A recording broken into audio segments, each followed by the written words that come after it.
Сәлеметсіздер ме, білім алушылар? Бүгін сіздермен Батыр туса ел ырысы бөлімі бойынша берілген Әзілқан Нұршайықов тақырыбындағы сабағымызды бастаймыз. Сабағымыздың мақсаты жауынгер жазушы Әзілқан Нұршайықов туралы мәтіннің негізгі мазмұнын түсіну, берілген деректер бойынша жазба жұмыстарын жазу, жазба жұмыстары барысында теңеу мен метафораны қолдану. Әзілқан Нұршайықов 1922 жылы 15 желтоқсанда бұрынғы Семей облысында дүниеге келген.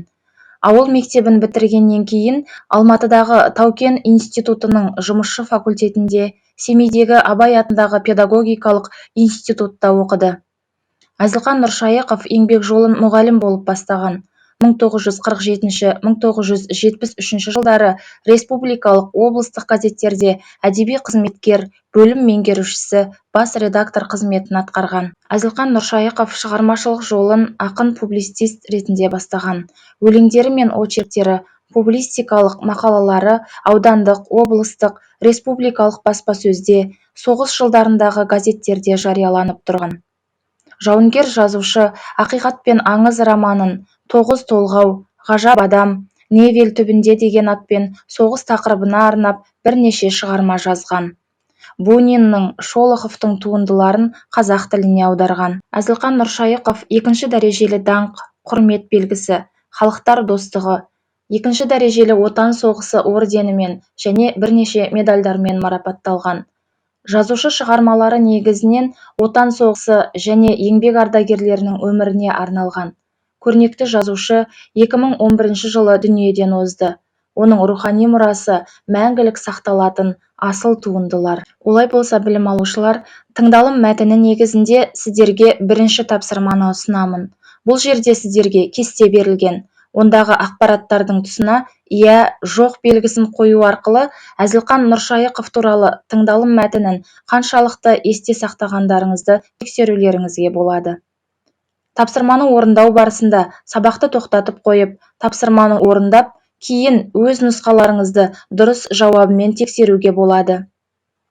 Тапсырма дескрипторы ақпараттың дұрыс бұрыстығын анықтайды. Олай болса, экрандағы тапсырмаға назар аударыңыздар.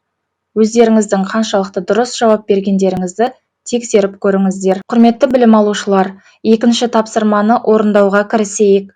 Бұл жерде сіздерге майдангер жазушы Әзілқан Нұршайықовқа қатысты сурет деректер мен қажетті көркемдеуіш құралдар берілген.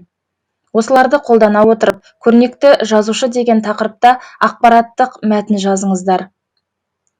Тапсырма дескрипторы мәтін құрылымын сақтайды, көркемдеуіш құралдарды пайдаланады. Білім алушылар, бүгінгі өткен тақырыптағы тапсырмалар сіздерге қызықты әрі пайдалы болды деген ойдамын.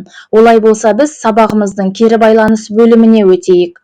Бүгінгі өткен тақырып жайлы өз ойларыңызды дия әдісі арқылы білдіре кетіңіздер.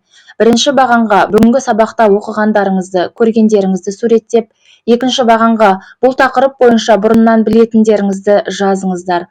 Үшінші бағанға сабақта тапсырмаларды орындау барысында кездескен қиындықтар жайлы жазып өтіңіздер. Ең соңғы бағанға бүгінгі алған біліміңіз бен бұрыннан білетін ақпараттарыңызды баяндай өтіңіздер. Білім алушылар, біз сабағымыздың соңғы бекіту бөліміне де келіп жеттік. Олай болса, бір сәт бүгінгі алған білімімізді қорытындылап, сабақтың өн бойына көз жүгіртіп көрейік. Олай болса, бүгінгі сабақ сіздерге не берді? Біріншіден, жауынгер жазушы Әзілқан Нұршайықов туралы ақпарат алдыңыздар. Жауынгер жазушының шығармашылығы туралы білдіңіздер. Көркемдегіш құралдарды қолдана отырып, шағын мәтін жазуға жаттықтыңыздар. Бүгінгі сабақтағы білім сіздерге пайдалы болды деген ойдамын. Алдағы уақытта сол білімдеріңізді сәтті қолданып, жақсы нәтижелер көрсете алады деген сенімдемін. Үйге тапсырма ұшқыш қыз, халық қаһарманы Хиуаз Доспанова жайлы ақпараттар жинап, эссе жазып келіңіздер. Келесі сабақта кездескенше сау болыңыздар.